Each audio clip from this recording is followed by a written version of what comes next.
Hello and welcome to my channel. My name is Zesh Nyaga, and today we are going to prepare spaghetti with beef stew. And I'm sorry, by the way, have not posted for the last like 5 to 6 days. It's because I traveled to the villages, and where I was, we have issues with network. It's those places where not network is no go zone. So we are going to start by showing you the ingredients that we are going to use, and let's start. For our ingredients, of course, we need spaghetti.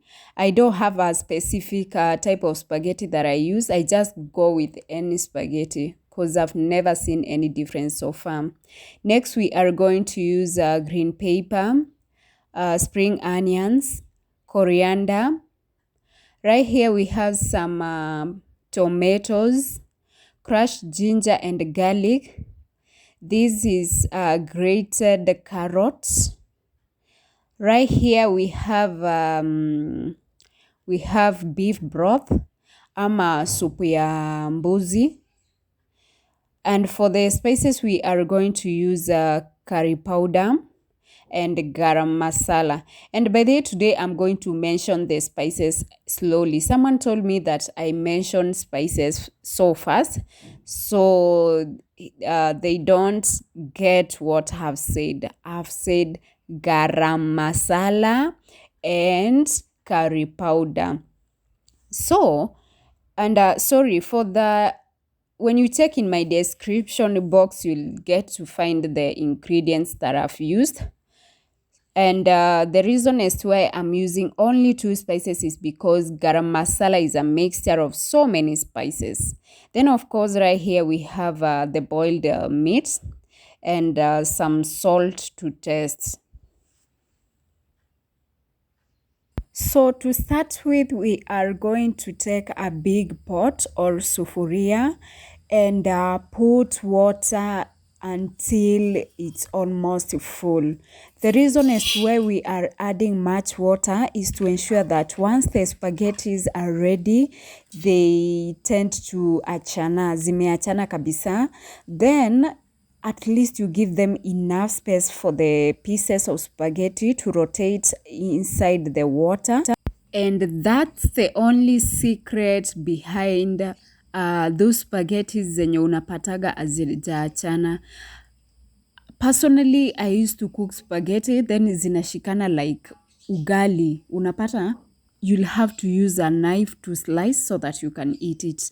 But since I discovered this method, nowadays I prepare spaghettis zenye zimeachana vizuri. So you can try. Another thing about spaghettis, you don't wait for the water to dry so that you can remove them from the cooker, because before I used to sieve out the water, and I think that's where I used to go wrong. So the best thing, you wait for them to boil well, and once they get cooked, you'll realize the difference. Right now they are down there, but once they are ready, they'll be floating on the water. So we are going to boil them for around 10 minutes depending on the type that you are using. Actually, the taste doesn't, to me, the taste is almost the same, but there are those spaghettis that take too long to boil and others take just few minutes. So let's cover them and wait for around 10 minutes. So guys, as you can see, our spaghettis are really boiling, and if you want to know that they are ready, they tend to come on the top. Remember, as we were starting boiling, they were not appearing on top, but right now, if you take keenly, let me do this, let me show you.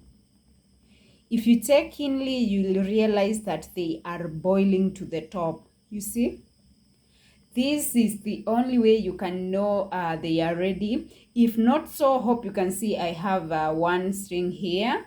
So let me test and tell you if it's ready.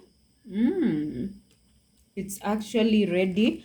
So if you don't want to taste, of course, of which I don't think there's anyone who cooks food that they can't taste, you either taste or wait for them to boil till you realize that they are boiling till the top of the water. So let's remove the spaghetti and sieve out the water so that we can start preparing the stew. So for our stew, we are going to use the same sufuria or pot that we use to boil our meat. It's the same one we are going to prepare the stew with, so that we can grasp that taste of the these broth that are stuck in the sufuria.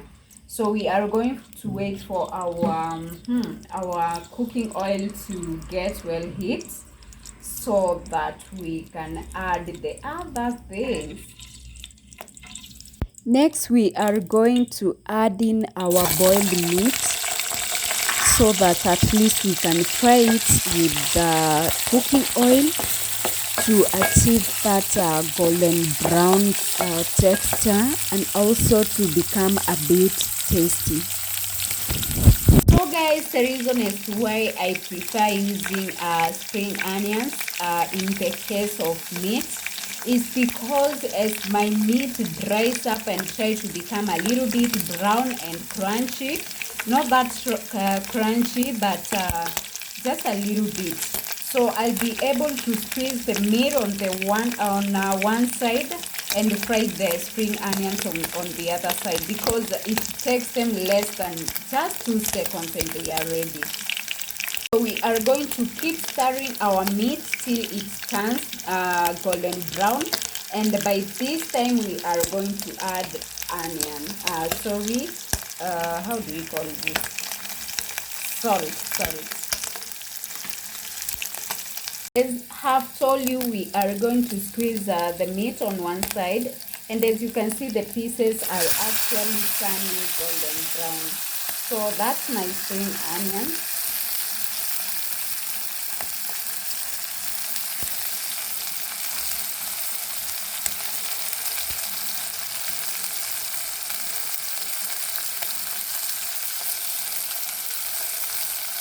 And once we add it, we are not going to mix them.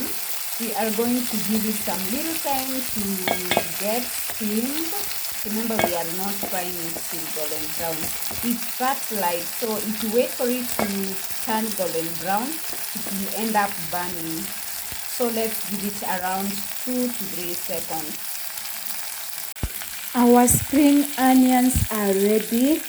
So let's keep stirring them so that at least the meat pieces can absorb the onion's flavor.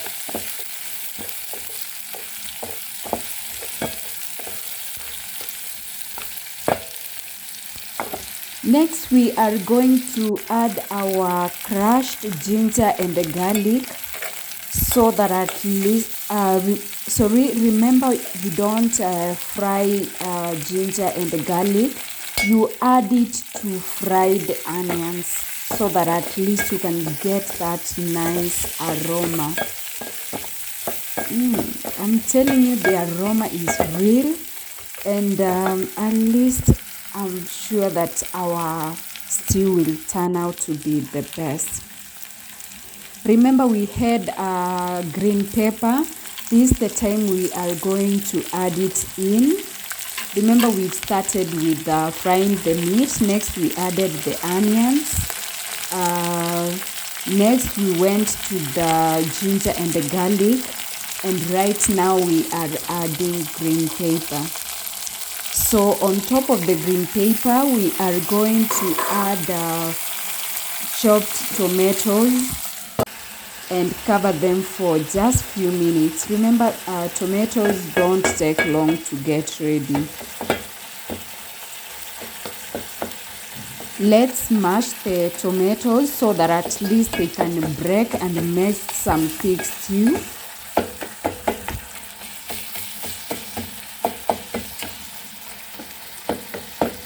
When you look keenly, our stew is becoming somehow watery. It's because of the liquid that we've extracted from the tomatoes. So let's keep mashing them till they are ready. And the only way to know that your tomatoes are ready is when the outer cover is separate from the tomatoes themselves. We are going to adding our spices. Remember, we said we are only using garam masala and how do we call this, curry powder. Yeah, curry powder.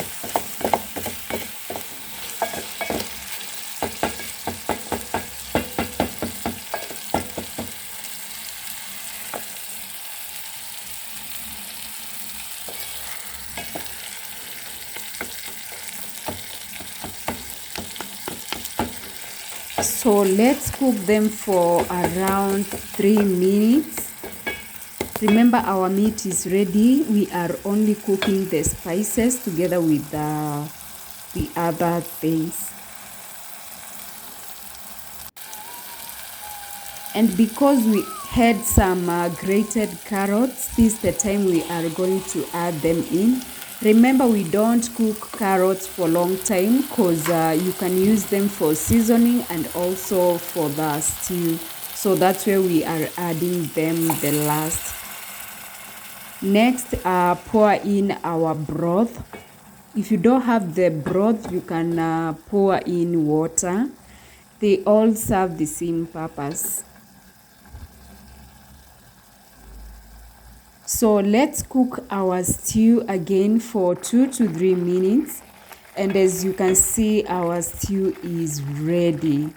It's ready. So remember not to add much water. Don't put much mushufu. How do we call it? Msupu ama ni mshufu. Yeah, mshufu. Kile kisupu kingi. So eka kasupu kadogo. You'd rather eat kasupu kadogo and tasty than kile kisupu kingi.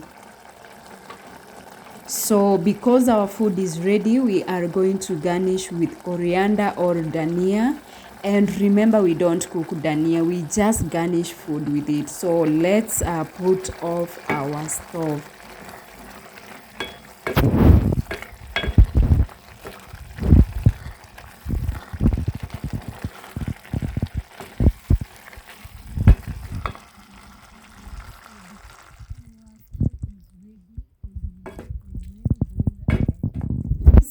We are just going to serve. Hope you can see the spaghetti zimeachana kabisa. You can consider sharing this recipe. You can also share with us how you prepare your spaghetti as long as zimeachana.